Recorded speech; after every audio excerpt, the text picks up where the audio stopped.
We're going to look at cost utility analysis today.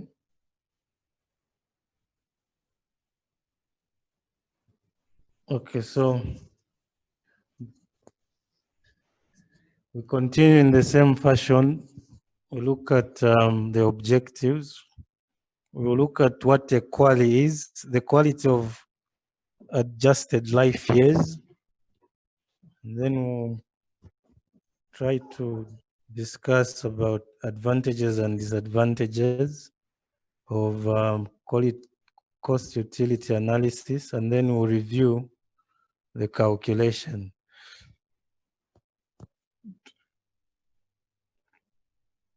So we've got 4 types of pharmacoeconomic analysis. And each of these is used in a unique way. If you read some texts, they'll say one might not be enough. You need the combination of 2 of them. But for now, we are separating the concepts. So cost utility analysis can be described as a subset of cost effectiveness analysis. But with cost utility analysis, the measure is the quality of adjusted life years. So qualities were discussed, and a unit which is well specified in your notes. I think we looked at it last week. Now, what does a quality constitute?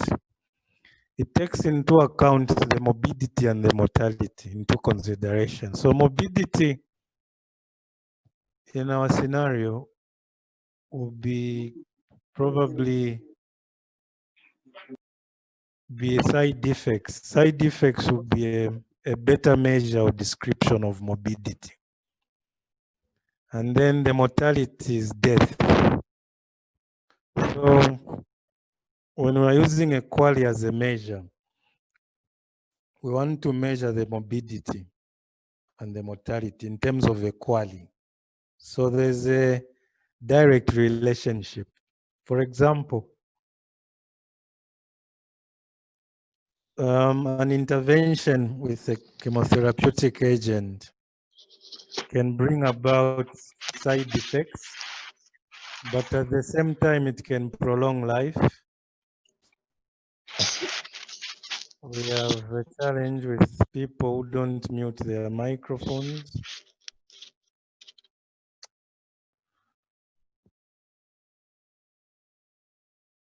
Can you get me?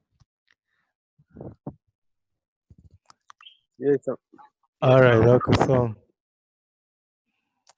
an intervention with oncology drugs or chemotherapeutic agents bring about a lot of side effects, but they can prolong life. So in a typical treatment scenario, you have to manage and measure the side effects in terms of cost or impact, or the result can be mortality, which is death. So we look at the length of life saved vis-a-vis the patient's quality of life. At the same time, we're lengthening the life through therapeutic intervention. The quality of life cannot be the desired quality, especially if someone is living with a disability or learned too much to bear.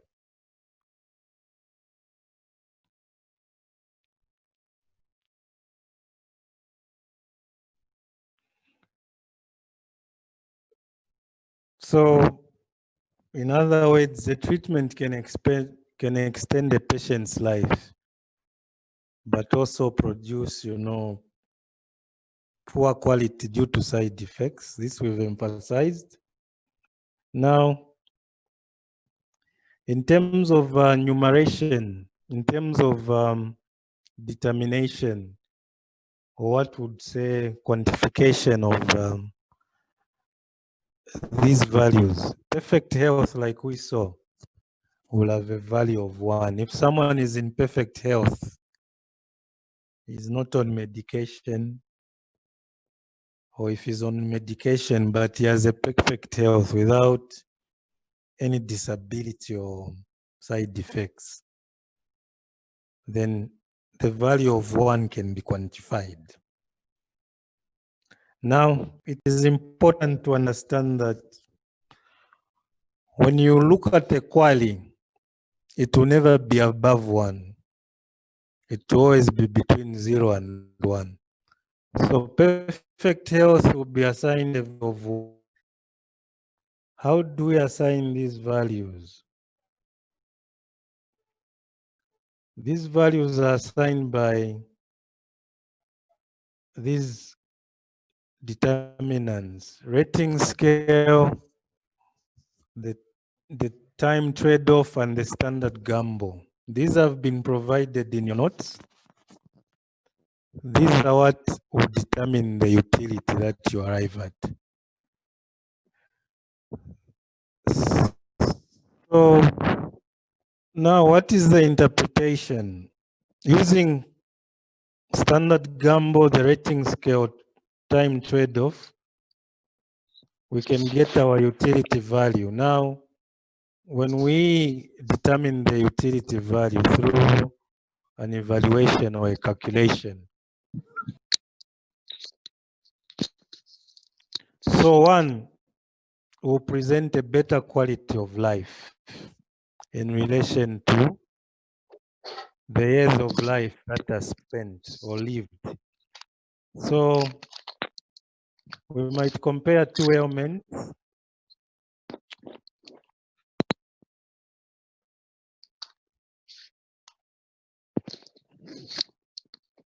Sorry, I'm pausing because I'm putting someone off the room.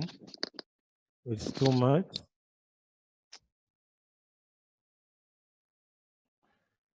All right. So we compare 2 diseases or 2 disease states. You'll have a seasonal allergy like influenza or flu or a common cold. This can be a size of 0.9, which is closer to 1. So 1, in essence, presents a better life. Now, you might have, on the other extreme, an ailment like diabetes, which has caused nephropathy, leading to the patient to be put on dialysis. And then the diabetes itself has also affected the nerve, causing neuropathy, which has also affected the eyesight. In such a case, you expect the quality to be assigned a value of 0.4. How you arrive at these values is the previous determinants that we've looked at. I've just reversed the slide. You can read about these determinants in your notes. They are very clear.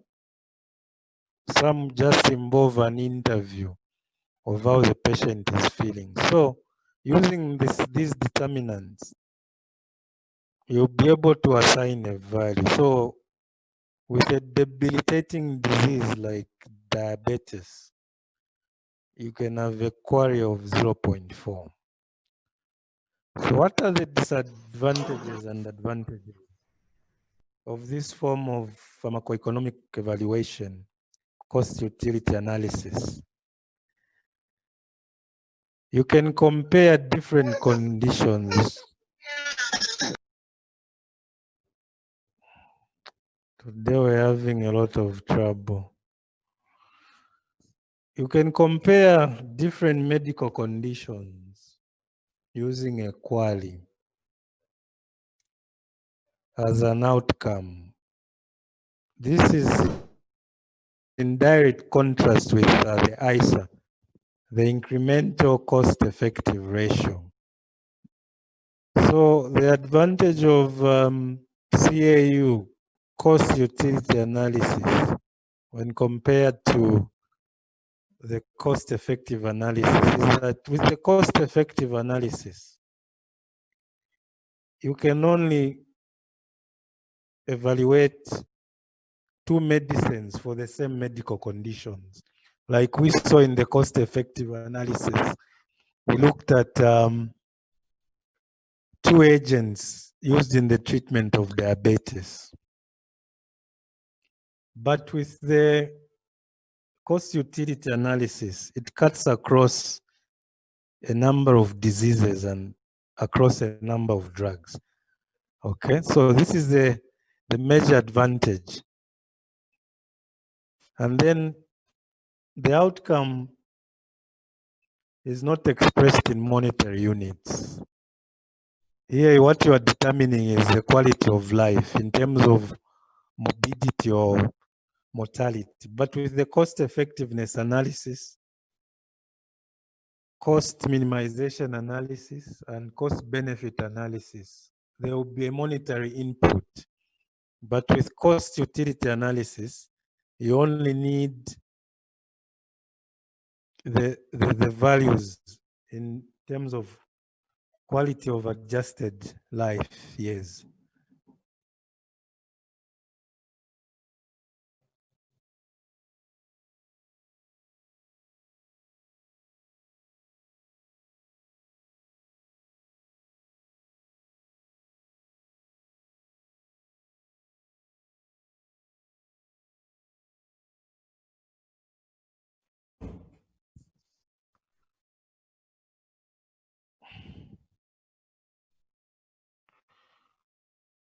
Okay, the other,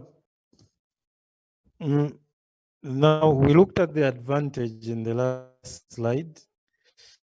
We continue. The disadvantage is that this concept can be difficult to grasp, especially by clinicians. So the clinicians won't frequently use it as a measure of evaluation. Even decision makers won't prefer it because it's a difficult concept to grasp. Why? The major reason is that a quality as a unit, as a measure, is very subjective in the sense that the rating scale, the standard gamble, just allows you to, in some instances, interview a patient, or sometimes you give them a rating scale,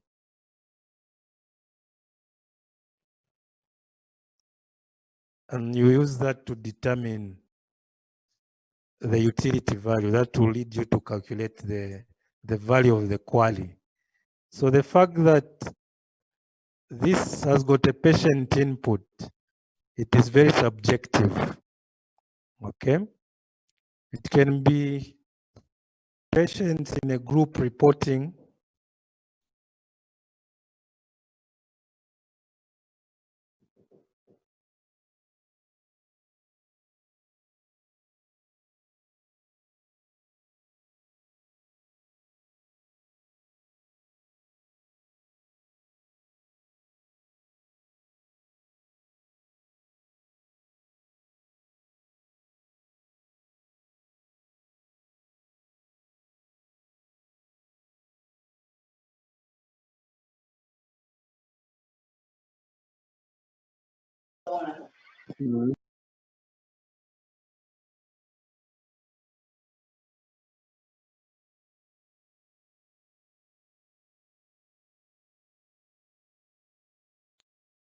Okay, sorry, I had an interruption.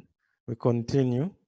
So I was saying it is subjective because it is a function of the patient's perception of their condition. For example, here you are just telling the patient to say between 1 and 10, how would you rate your pain?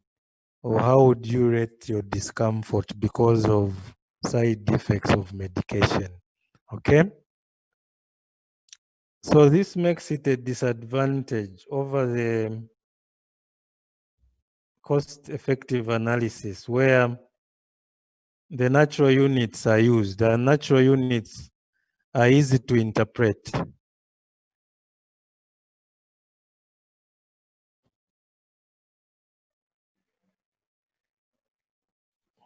Now, in as much as there would be disadvantages more than advantages, cost utility analysis is a useful evaluation method. Why? It is appropriate when you're comparing programs and treatment alternatives, multiple programs or treatment alternatives. For example, a program can be antiretroviral therapy. You're comparing ARV medication. All right. You can also compare between programs, for example, between ARVs, between, for example, ARVs and antidiabetics. You can compare and determine an evaluation. Okay. Now, in most cases, cost utility analysis is applied in diseases like cancer chemotherapy, where the drugs extend life, but at the same time, they come with unbearable side effects, which in most cases will need other drugs to count, and that's a cost, an additional cost in short. Okay. Now, the other condition where it can be applied is arthritis. Arthritis is a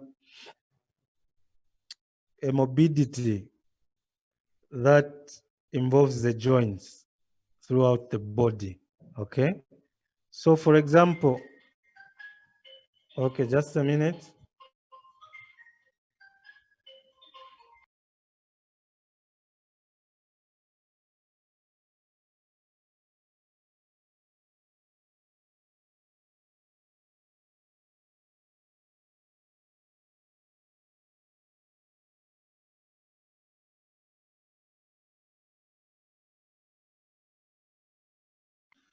Okay, let's continue. So the other condition that we can employ the cost utility analysis is arthritis. So in arthritis, the goal is to reduce the morbidity rather than mortality. Why? Arthritis affects the joints. It makes mobility, the natural mobility, difficult, and it's quite a painful condition. When you compare it to cancer, what would want to achieve in arthritis is to reduce the morbidity, to improve the quality of life, in short. Okay, we move on.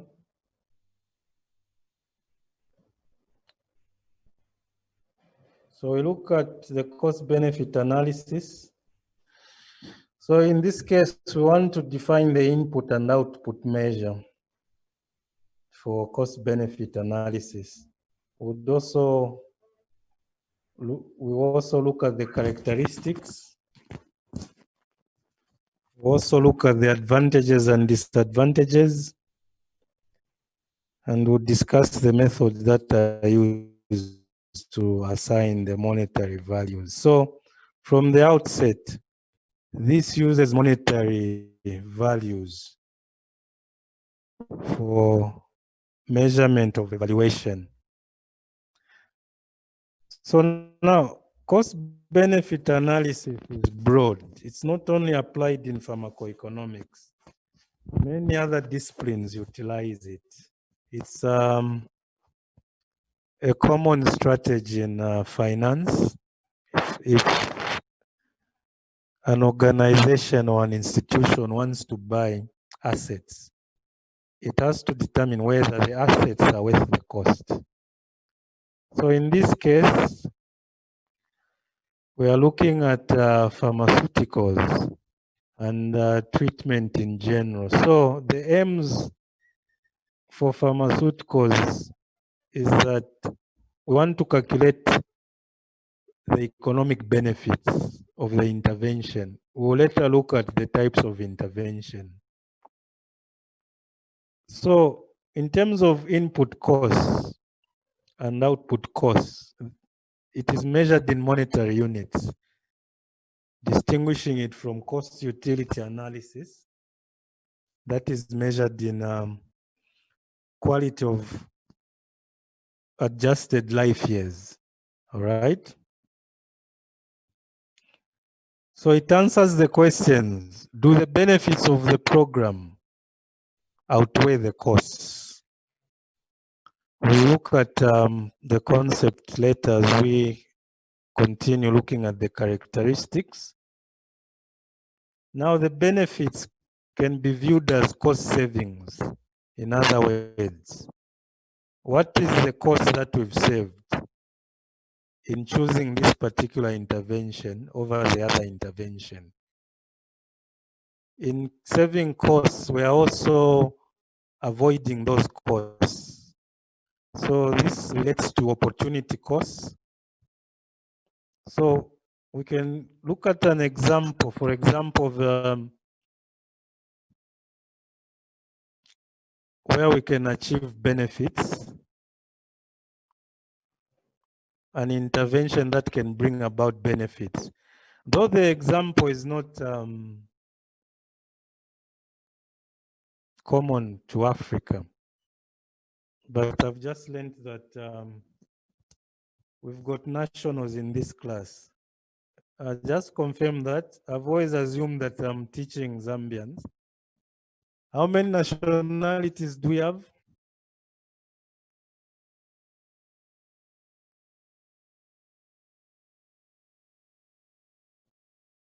Can you let me?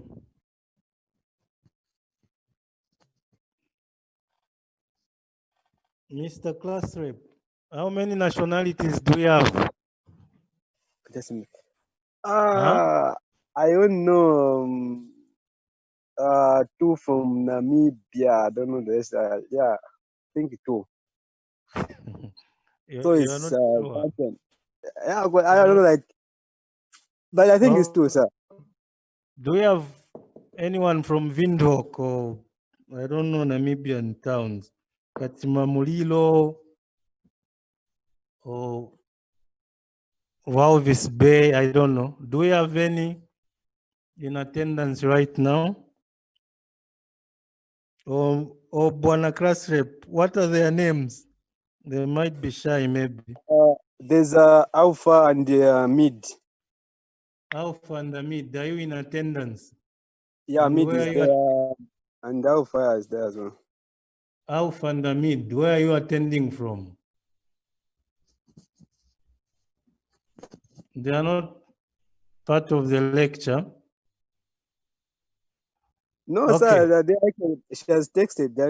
She just texted. She's present. Where is she getting us from? Is she in Windhoek or Katimamulilo or some towns we do not know? I do not know. You can answer that. Just unmute yourself and and respond to the question. I haven't met you, so why are you shy to talk to me? Probably you haven't even seen my face before. Are you attending this lecture? We need to welcome you. She has texted who now? Yeah, from Windhoek? Yeah. All right. I hope they are getting us loud and clear. All right, let's continue. Okay. I just wanted to make a point that the benefit that is given in this example is not familiar to Africa.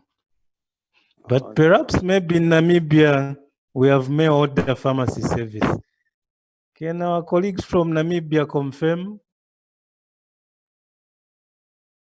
All right, let's move on. Okay, This is very common in the USA. Now in Zambia,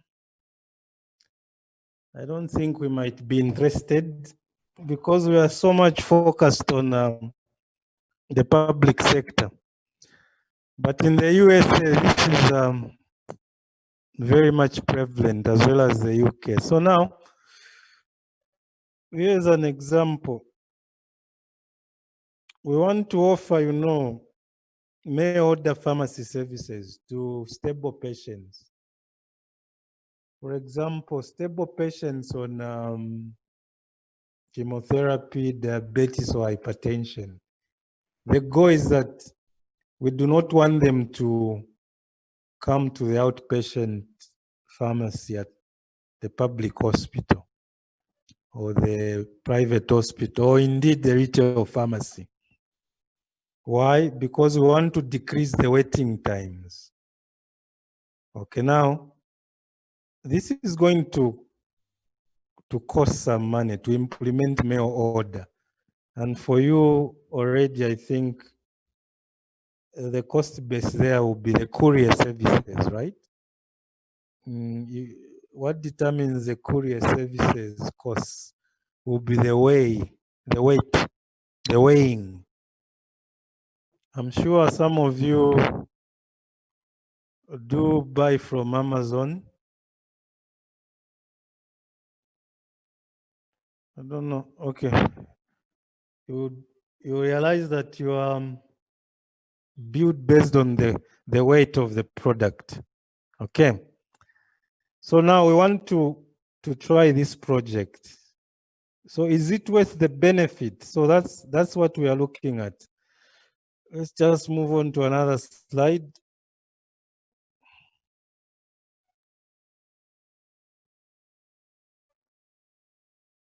So in this project, the medicines will be delivered home. So there will be no need for the patient to even take time off from work. And then what are the economic benefits now? Remember when we are looking at the type of costs, the indirect costs, medical, non-medical, as well as the tangible. So now here, the benefit is that there will be hours saved by a patient not being in the waiting line at the clinic. Okay, so this is an indirect benefit that mail order pharmacy is going to impact. And then in economic terms, this correlates to increased productivity. All right? The time that one would have taken a break off work to go and get a refill, you will have maybe spent it productively at work. Okay? Because remember that salaries or wages, they are determined by how many hours one inputs. All right. So we can attach a monetary value. We can actually calculate the cost in terms of economic gain. The cost, the value can be calculated to determine, or in short, we can just translate the number of hours saved into monetary terms, right?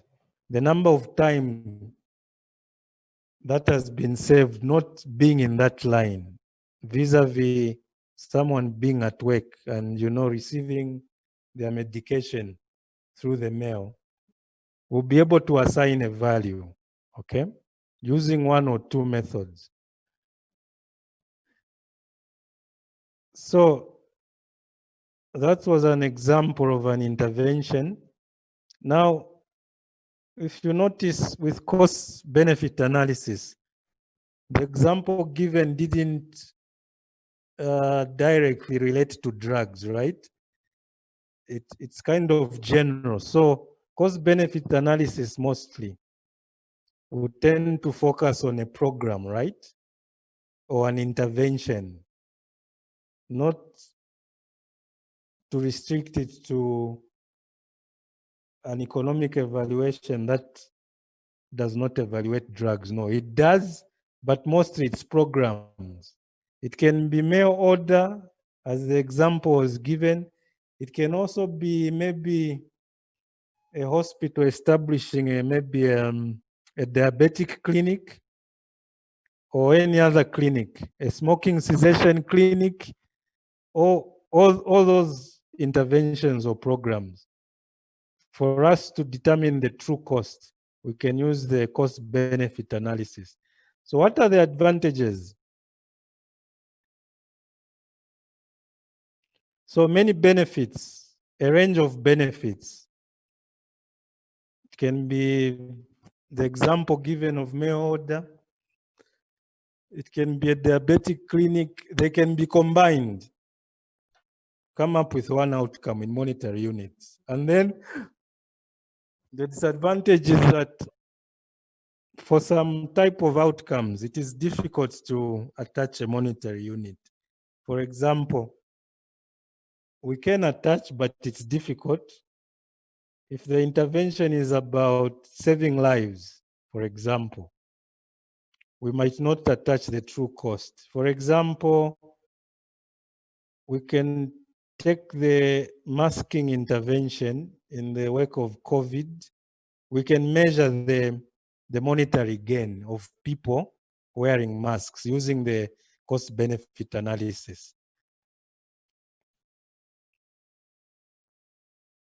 So the methods used to come up with the inputs, we have the human capital approach. Inputs in the sense of the monetary value. How do we arrive at the monetary value? So we can use the human capital approach, especially for values that are subjective, like illness, morbidity, and mortality. So we can estimate the productivity losses that can be caused by illness, morbidity, or mortality itself. Okay. This can be also be seen in terms of we can in short measure the work days missed. All right. How can we do this? We can multiply the work days missed due to these illnesses or morbidity or mortality times the daily wage. And this will give us a productivity cost. So as you can see in the previous slide, the disadvantage, it is difficult, right, to attach a monetary value. So one way we can attach a value even when it is difficult, for example, life saved, is to use the human capital approach. And then the other approach is the willingness to pay method. Is the patient willing to pay for the benefit? For example, is the patient willing to pay so that they are in comfort, because what they'll pay for will reduce the frequency of side effects? Okay. So the willingness to pay method simply works on the principle that you set the price, and if someone is willing to pay, then you can take that as a cost factor that you can input into the cost benefit equation.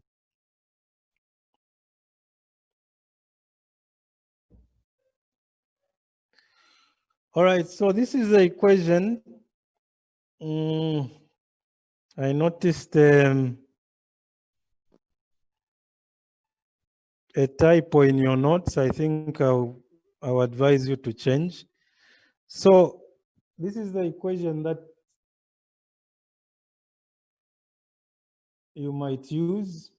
So the net benefit is equal to the total cost minus, the net benefit is equal to the total benefit minus the total cost. So if the net benefit is more than 0, the intervention will be said to be cost beneficial. It's worth the cost. It's worth spending that money on that program or that drug. All right. But if the net cost is less than zero, then it is not worth the benefit. You can't go ahead to make or to spend money on that intervention or program. So these are the basic equations that will guide us in determining the cost-benefit analysis. So you can also interpret it, the concept in terms of a ratio, okay? So the ideal scenario is that benefits have to be greater than the cost incurred, all right? So let's say the benefit is, we can look at the benefit in terms of the input costs, okay? The initial costs, not the recurrent cost, all right? If we invest 50,000 in a program, a mail order pharmacy program, all right? In the course of running that program, our running costs 100,000. Looking at the cost benefit ratio. Now, I was saying for an intervention, for example, there are many ways of looking at this. It can be a program. You want to start a clinic, all right? For example, a coagulation clinic. These are not common in this country.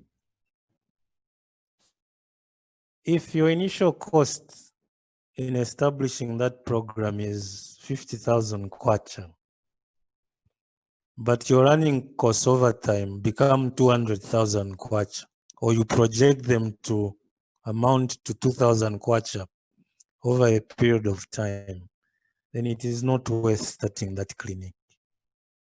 Your cost-benefit ratio has indicated to you that this will be a loss-making program. Also, you cannot buy a drug, chemotherapy drug, at 4,000 kwacha for a vial. To counter the side effects, you need to spend another 10,000 kwacha.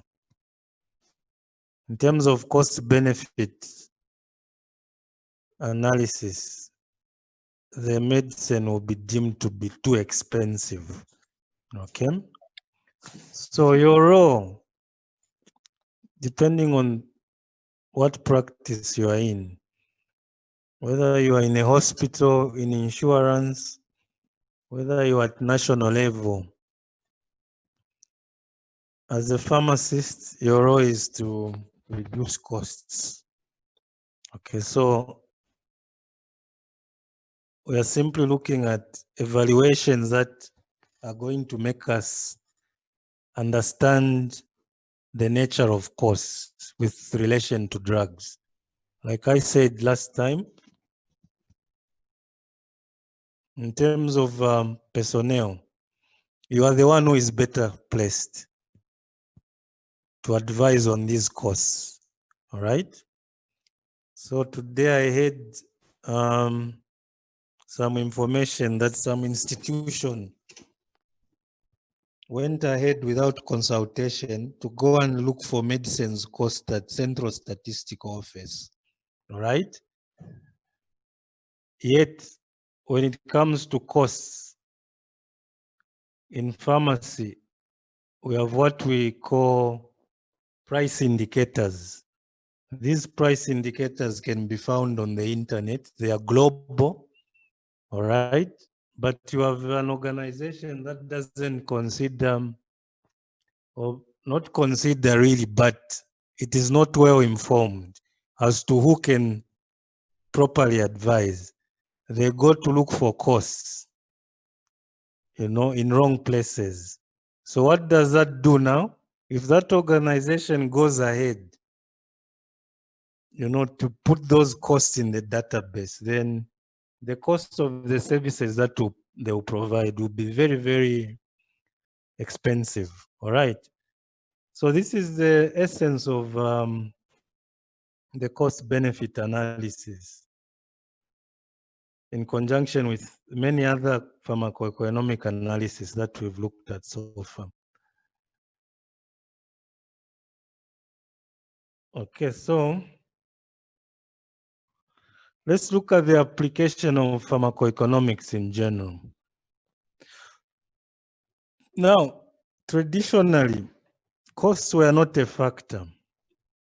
We are looking at evolution coming from in practice. In the olden days, not too long ago, decades ago, all right, most drug therapy decisions were just based on clinical outcomes at whatever cost. Well, just use that drug. It works very well. It is the best drug, right?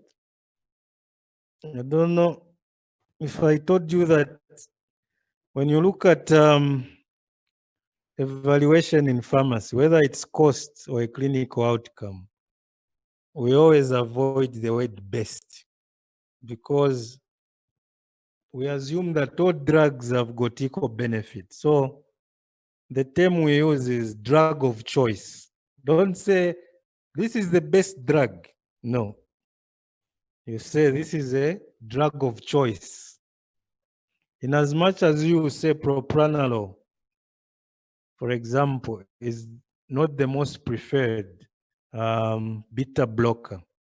It has been overtaken by atenolol and other newer ones, but atenolol still remains relevant when you are treating thyrotoxicosis, for example. So the fact that drugs have got multiple indications,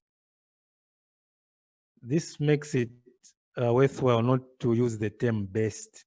You always use the term drug of choice, right? So I was just trying to highlight the carelessness that can result, right? Especially from the past. So people just looked at it can do the job. You see, it can reduce blood glucose better than that one. All right. Besides that, they also looked at the safety and efficacy. They compare the two alternatives and we are good to go. No, but this proved to be unsustainable because programs, institutions, companies got to spend a lot of money. So we can also use pharmacoeconomics to justify the value of pharmaceutical products that we should procure or the services that we should provide. So perhaps in your area of practice, when you start practicing, you are going to be asked to justify why you want a certain service or why you want to buy certain drugs. Please, you can use the cost-benefit analysis, all right? It will also make us, in practice, make sound clinical decisions or clinical policies. So our decisions are going to be informed. They're not going to be empirical reasons, no, all right? So it can be a tool. Pharmacoeconomics can be a tool that can be used to support a wide variety of clinical